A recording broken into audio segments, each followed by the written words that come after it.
only DJ Storms, and welcome to the very first ever Lightning Flash update right here on YouTube.com. You already know who I am. Happy Friday. We got a big weekend ahead of us, ladies and gentlemen. Battleground is this Sunday, and you will be able to catch the rundown tomorrow. I'm going to post it tomorrow since I'm going to be in Philly on Sunday. Now, but that's this Sunday. Let's get into the weekly show reviews. And before I get into the news, rumors, and reports, because I'm assuming that's why you all clicked on the thumbnail.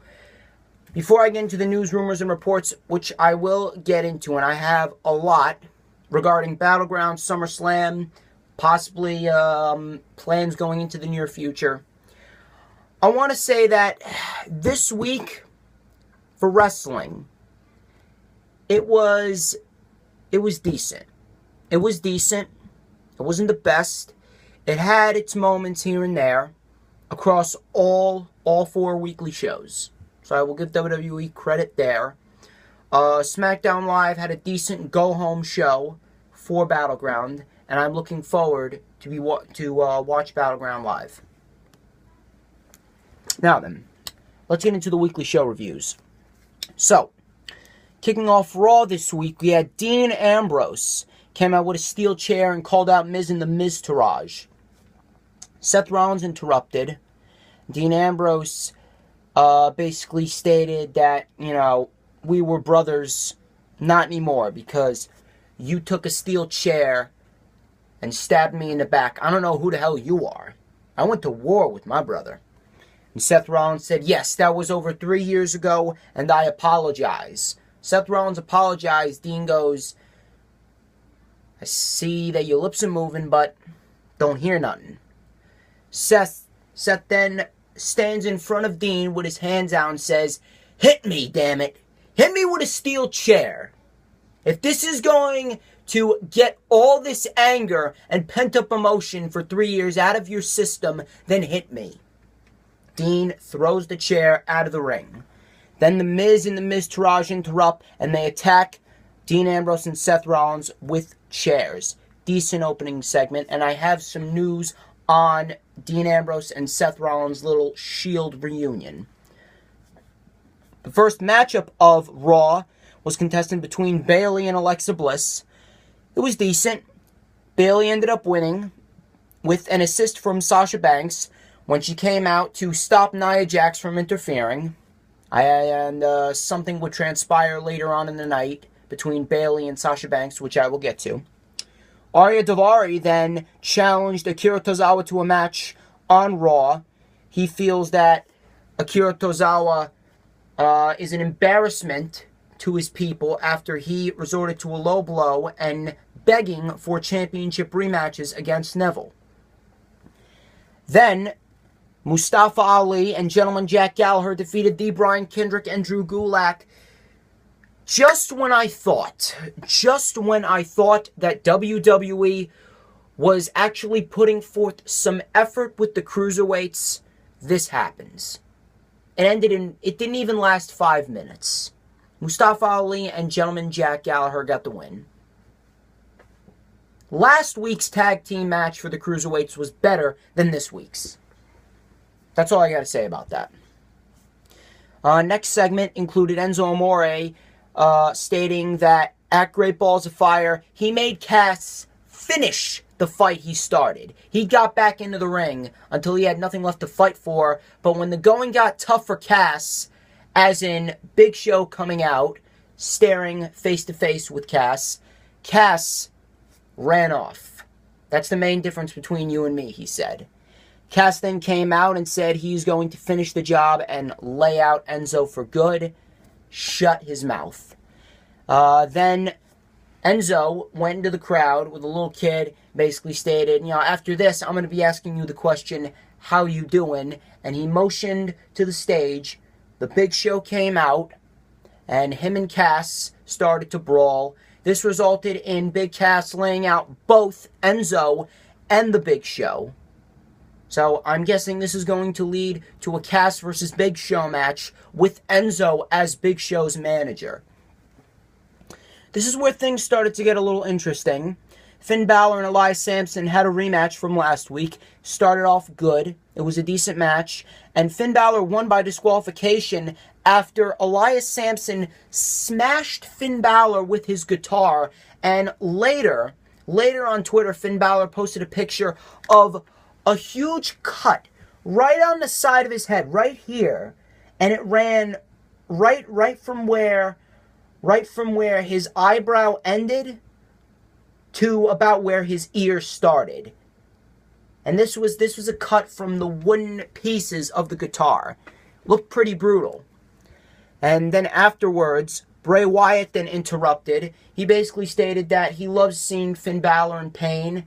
And this is basically a fulfillment of what Dave Meltzer and Cage Side Seats reported about how they're saying that Bray Wyatt is being groomed for a main event program, how he and Finn Balor are set to collide this year at SummerSlam, and then Bray Wyatt is moving on to bigger and better things.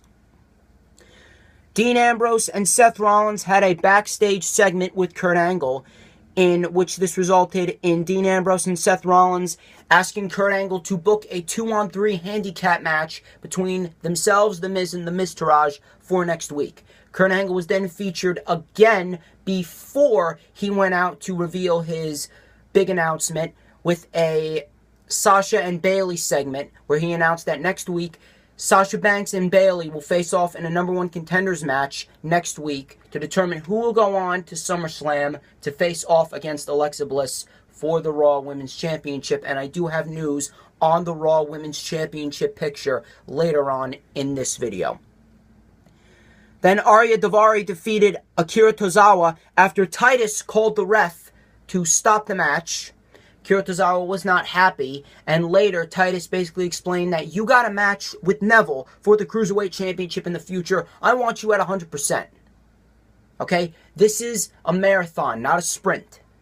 Akira Tozawa said, I never quit, and tomorrow night on 205 Live, I want a match with Daivari, in which he was granted. Then, Kurt Angle came out and revealed that Jason Jordan is Kurt Angle's illegitimate son, and I do have news on why this happened on Monday Night Raw and what they have planned for Jason Jordan. Then, the Revival defeated the Hardy Boys, in which was a great tag team match. This ended in Dash Wilder pulling a cheap shot on Jeff Hardy, and Scott Dawson rolling up Jeff Hardy with a pull of the tights to get the 1-2-3. I was expecting the Revival to come out on top, but not in the way that they did. I'm assuming this feud is going to continue for a few more weeks, and then it is ultimately going to result in Dash Wilder and Scott Dawson going into SummerSlam to face off against Cesaro and Sheamus, and they are going to win the Raw Tag Team Championships. I really like what those two teams bring to the table as far as going against each other. They gel very nicely. And then Finn Balor versus Elias Sampson in a no disqualification match was announced for next week. So they got a stacked card for next week on Monday Night Raw. They're coming out strong. Monday Night Raw trying to outdo WWE SmackDown Live exclusive pay-per-view Battleground. We're going to see how that plays out. Then in the main event, Samoa Joe and Roman Reigns, they were having a fantastic match, and I was expecting this. It was interrupted by Braun Strowman. Yes, the monster among men came out, interrupted the match, and Braun Strowman laid out both Samoa Joe and Roman Reigns, staking his claim that he wants to be in the Universal title picture. Overall, it was a decent show. Decent show. It dragged a bit at points, but the final hour, the third hour of the show was the best hour. Moving on to SmackDown Live, it kicked off with the WWE Champion Jinder Mahal introducing us to the Punjabi prison, and him and the Singh brothers basically explained the rules of the Punjabi prison, basically stating that the doors will open and close, and it will only remain open for 60 seconds once a participant motions to the referee to open the door. But once the 60 seconds have elapsed, the door will shut permanently. It will shut permanently, and it will not be opened. The only way to win the Punjabi prison match is to escape both cages. Not one, but both cages. This led to Randy Orton coming out and basically stating, "You took my title from me because of the Singh brothers. You embarrassed my family in my hometown, and you left me for dead." He started to climb up the Punjabi prison, and then he stood at the top of the Punjabi prison and stated, "This is going to be my view when I leave your jacked up ass for dead in the middle of that ring, and that's going to be your view as I climb down," and the announcer states, "Your new WWE champion, Randy Orton," and then he did his signature pose on top of the prison. Decent segment to begin the show. Then, Jimmy Uso defeated Kofi Kingston in which was a very good match. I was actually expecting Kofi Kingston to win, especially since the New Day have been gaining a lot of momentum going into the SmackDown Live Tag Team title match at Battleground. But I was surprised that Jimmy Uso came out the winner, and I have some news about Battleground once we get to the news, rumors, and reports section of this video. Chad Gable was then interviewed and said he will continue to do what he has always done, and that is compete, that is wrestle, and he is going to fight on his own, and he's going to find success on his own. Basically, he stated the best of Chad Gable has yet to come. I'm very interested to see what Chad Gable can do as a singles competitor. Mike Kanellis defeated Sami Zayn in his debut match on SmackDown Live. I was expecting this match to be a little more competitive. Sami Zayn was basically dominating the entire match, and then all of a sudden, Mike Kanellis just capitalizes after his wife, Maria, distracts the ref. Mike Kanellis punches Zayn with a right hand right in the face, delivers the Miracle in Progress. It's not a Samoan driver. Yes, that's the original move, but it's called the Miracle in Progress, okay? This is why I really wished that the Miracle Mike Bennett was on SmackDown Live instead of Mike Kanellis. Every single chance WWE had with a fantastic gimmick, they could have just taken it as it is. But no, they got to tweak it, they got to mold it. My bad, I draw my pen. They got to tweak it, they got to mold it, and they got to, put their mark on it. Vince McMahon has to place his mark on every single little thing in the WWE. But overall, we're going to see where this goes, and this actually led to WWE announcing that there's going to be a rematch this Sunday at Battleground between Mike Kanellis and Sami Zayn. John Cena then addressed the flag match with Rusev, basically stated, "This flag will fly high, I love this nation." Rusev then attacked, put Cena in the accolade, and Cena passed out. Cena passed out in the middle of the ring. And then Rusev took the Bulgarian flag and waved it proudly on the stage. I'm interested to see how they go with the flag match. There's almost a little part of me that's saying that Rusev is going to come out victorious, even though it seems very predictable that Cena is going to win. Because if the plan is that Cena is going to a match with Jinder Mahal at SummerSlam, then it would make the most sense for John Cena to win this. But now plans have been reportedly scrapped, and now all of a sudden John Cena is going to go into a United States Championship match with AJ Styles at SummerSlam. Where does that leave Mahal? I don't know. We're going to have to wait and see how things play out. Nakamura and AJ Styles then had a backstage segment. Nakamura said, "One day, you call, I answer." So he teased the match between him and AJ Styles for the United States Championship, which I would love to see. I thought that this would have been the best route for SummerSlam. And I proposed the idea of having Nakamura and AJ fight over the U.S. title at SummerSlam. Styles wins, and then down the road, after Styles drops the United States title, probably to Sami Zayn or Ty Dillinger or someone like that, then Styles wins the WWE Championship. Nakamura wins the Royal Rumble, and Nakamura finally gets his big moment, and he beats Styles at WrestleMania for the WWE Championship. That would be a fantastic storyline, and it would just flow very nicely. It would be great to see that play out. I'm not sure if they're going to do that, because, you know, this is the WWE, the most ignorant son of a bitches on the face of the earth, but we are going to see how things play out. No matches. No matches have been announced for SummerSlam. Becky Lynch then defeated Charlotte. It was a decent match. And then afterwards, there was a brawl between everyone involved in the Fatal 5-Way Elimination match this Sunday at Battleground. And it resulted in Lana and Tamina standing tall. Okay. Then, my favorite segment of the show, the Fashion X-Files, exceeded my expectations. And Fandango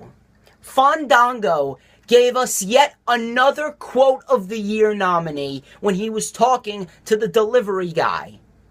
He stated, "Do you breathe air?" I was crying. I was sitting in my chair, crying, laughing my ass off when I heard him say that. But anyway, this resulted in Tyler Breeze opening the package delivered to them by the delivery man. It was a horse head, the horse's head that they had last week, and there was a message that stated Battleground. So we are going to get the answer as to who is attacking Tyler Breeze, Fandango, and who trashed their fashion office at Battleground. Kevin Owens and Baron Corbin then defeated the United States Champion AJ Styles and Shinsuke Nakamura. This was a very good match, and I was actually expecting Kevin Owens and Baron Corbin to win this match, considering that Kevin Owens and Baron Corbin have been on a bit of a decline. Baron Corbin has been in a feud with Nakamura as of lately. Nakamura has been getting the better of Corbin. And two, Kevin Owens just lost the United States Championship. So they're building momentum towards their respective matches at Battleground. It was a good match. It ended with a super kick and a pop-up powerbomb to AJ Styles.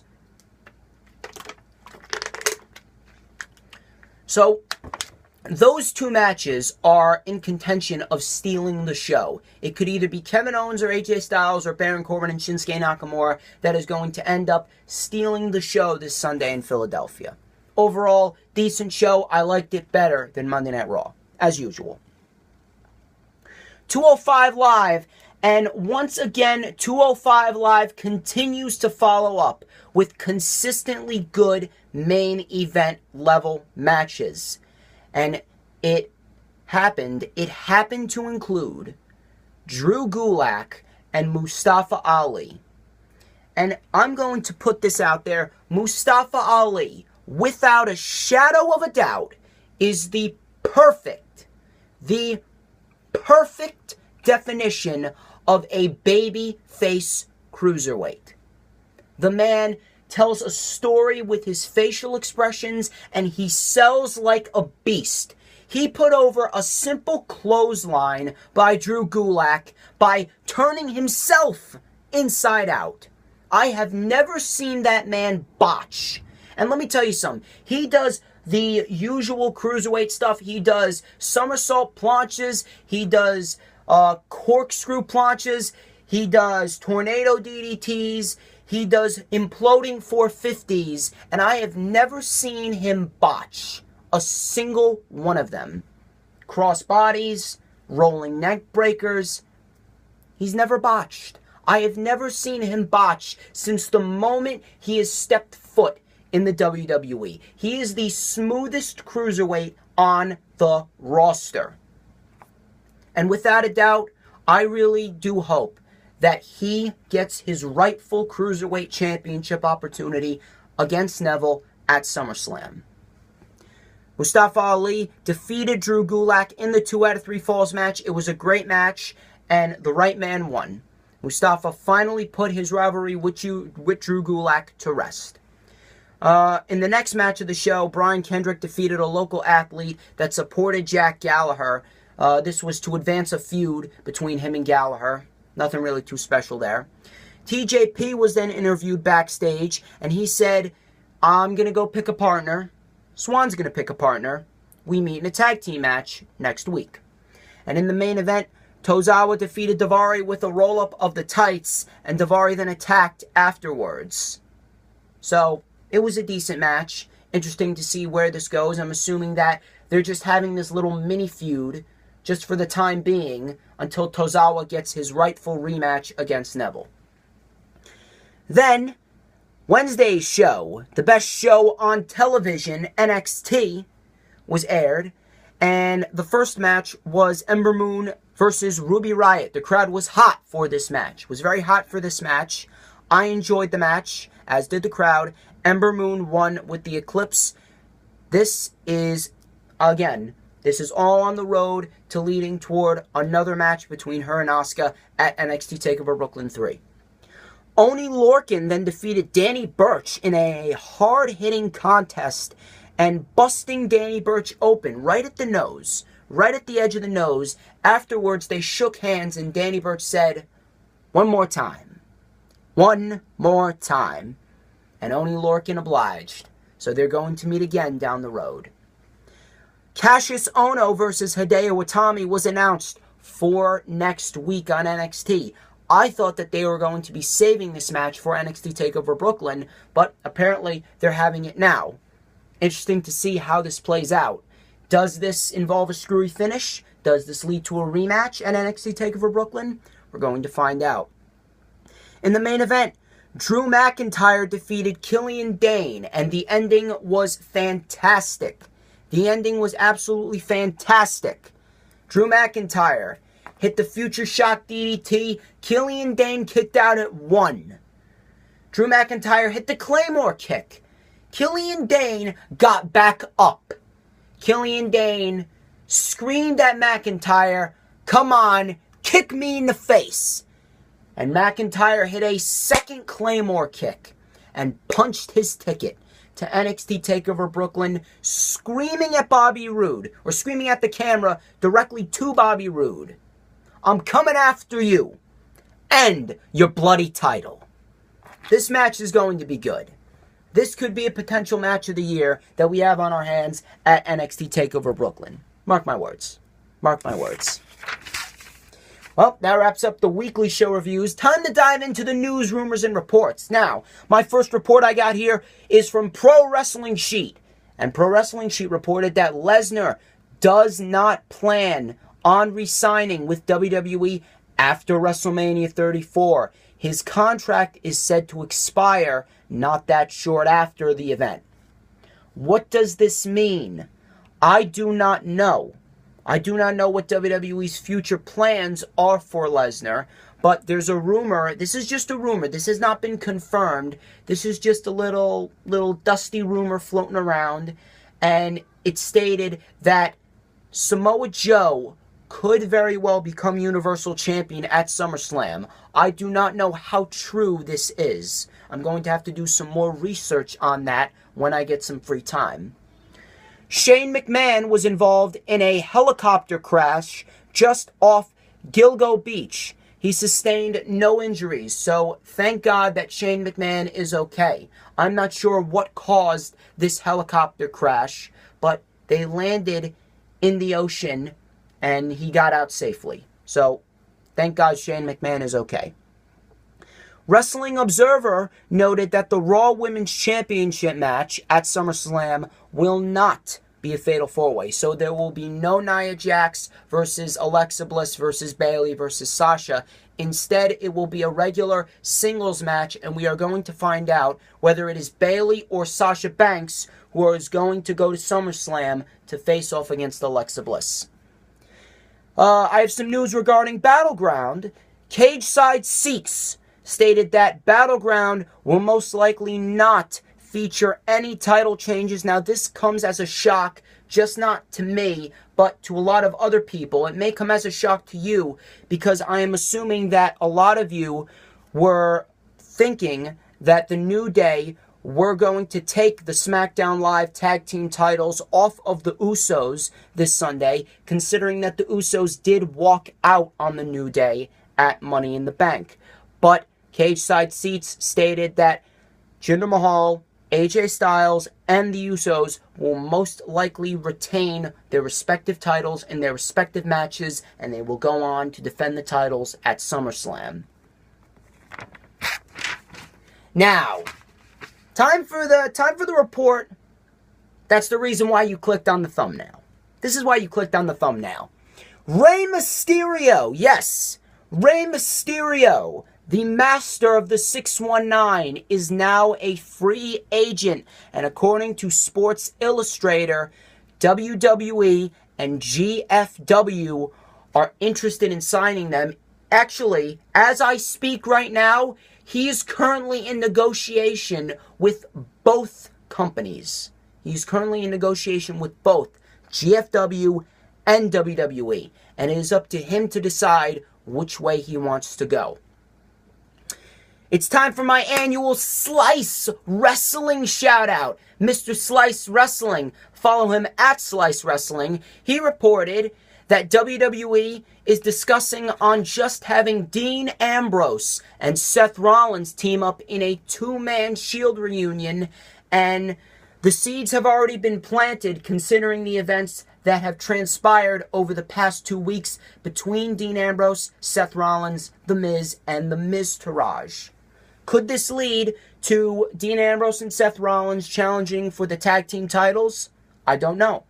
Could it result in Seth Rollins becoming Intercontinental Champion? I would enjoy that. I really hope it does result in that. Moving on, according to Pro Wrestling Times, WWE may be bringing back Saturday night's main event that was once a fan favorite show back during the 1980s. A lot of the older wrestling fans out there remember Saturday night's main event. You got to remember the events that took place at the show. Matches like Ultimate Warrior versus Andre, Hogan versus Andre 2, a bunch of other matches. I believe the Mega Powers were in action. And it would air occasionally. Or excuse me, the show would be airing occasionally in place of Saturday Night Live on NBC if it is to return. This is interesting because it is interesting to see how WWE would treat Saturday night's main event. We all know how WWE Superstars and main event turned out. They started off featuring big stars, and now they face lower mid-card to jobbers. Brian Alvarez of Wrestling Observer Newsletter mentioned in the most recent episode of Wrestling Observer Live that Ronda Rousey might step into a WWE ring for the first time in her career, but nothing is confirmed yet. There have been no reports on contract negotiations, no leaked photos of Ronda Rousey going into WWE headquarters. This is just a rumor floating around there, but we're going to see how this plays out. If Brian Alvarez is right, we could be in for a treat. I got news on Jason Jordan and why he was revealed as Kurt Angle's illegitimate son. And according to Dave Meltzer, it is because WWE is deciding to push him into the mid-card on Monday Night Raw, and revealing him as the son of Kurt Angle was the first step. I'm not against this. To be quite honest, I would really like Jason Jordan to succeed as a singles competitor, as do Chad Gable. I feel that American Alpha have gone as far as they could as a tag team. They won the NXT tag team titles. They won the SmackDown Live tag team titles. So, what do they really have to do? Okay. You can make Chad Gable a single star on SmackDown, and you can make Jason Jordan a single star on Raw. I'm all for it. Now then, my final report of the day, and this is actually very, very shocking, and it may come as a shock to you as well. As reported by PW Insider, WWE officials are planning on doing a cleaning. No, not Kenny Omega cleaning, just a cleaning of the women's division across all three brands, Raw, SmackDown, and NXT. They believe that there are too many women that add nothing to the division, and they are a waste of time, money, and space. Names like Emma, Renee Young, Summer Rae, as well as Aaliyah and Mandy Rose from NXT have been thrown around as officials feel that those women add nothing at all to the division. And they also, and get this, listen to this. They are also trying to force Natalya into an early retirement to make room for new stars. And plus the returning Bella twins, because it has been thrown around there that the Bellas might be coming back. First off, no one cares about the Bellas. Second, Summer Rae, okay. Aaliyah, okay. Mandy Rose, I haven't seen her on TV. But you're firing Emma when she has this fantastic cocky heel persona, and you have yet to even attempt. You haven't even attempted to push her as a major star. You've just been pushing the same people for the past year. Ever since this brand split started, you've been pushing the same exact people. Charlotte, Sasha, Becky Lynch, Alexa Bliss, Nia Jax, Bayley. Who else? Who else? There's no one else. Nobody else has been pushed as much as those 5 to 6 women. If you want to add a name like Natalya in there, or Carmella and Naomi. You can add Carmella and Naomi in there. So what is that, 7? But there's women out there like Tamina, like Lana. I mean, she's done anyway, but they could have done a hell of a lot more with her. Tamina, Emma, there's Summer Rae, there's Alicia Fox. Natalya could very well be a SmackDown Women's Champion, but you've done nothing with her, and now you're trying to force her into an early retirement rather than release her. I will never understand how these executives backstage operate. I will never understand it. And you know, I do feel sorry for some of the women, how they haven't been showcased on the weekly shows, because they deserve to be showcased, and they deserve to have a time to shine, and they deserve a championship reign. They've been given nothing. They've been given nothing. No chance. No chance to be given the ball and a chance to run with it. What good does that make? Again, this is just another case of WWE misusing talents, just like they did with Cody Rhodes, just like they did with John Morrison, just like they did with AJ Lee, and of course, CM Punk. Yes, CM Punk's name will be mentioned on this channel. But nevertheless, that wraps up this edition of the Lightning Flash Update. I would like to thank each and every one of you for tuning into this video. Make sure to like, make sure to comment, make sure to subscribe. Do not forget, I'm going to be posting the rundown for WWE Battleground on Saturday, which is tomorrow. So tomorrow afternoon, you will be able to get your first look at my preview predictions and my analysis for Battleground. I will be in Philly for WWE Battleground. So if you want to come up to me, you want to talk to me, I'll be recording videos in Philly. So if you want to be in my video, by all means, come up and talk to me. I'm very easy to talk to. I'm not that hard to find. I'll be wearing a Shinsuke Nakamura shirt. Come up to me, talk to me. You can ask me a few questions. I'll feature you on my video. You'll be YouTube famous. You'll be YouTube famous. Excuse me. You'll be YouTube famous. Boom. And finally, do not forget to keep a close eye out for the second ever edition of the Eye of the Storm. I will get that former WWE and former WCW superstar to you on YouTube. Like I said, you never know where I'm going to show up and who I might bring along. Nevertheless, I'm the one and only DJ Storms, and this has been the Lightning Flash Update. Have a great weekend, you guys. I'll see you tomorrow.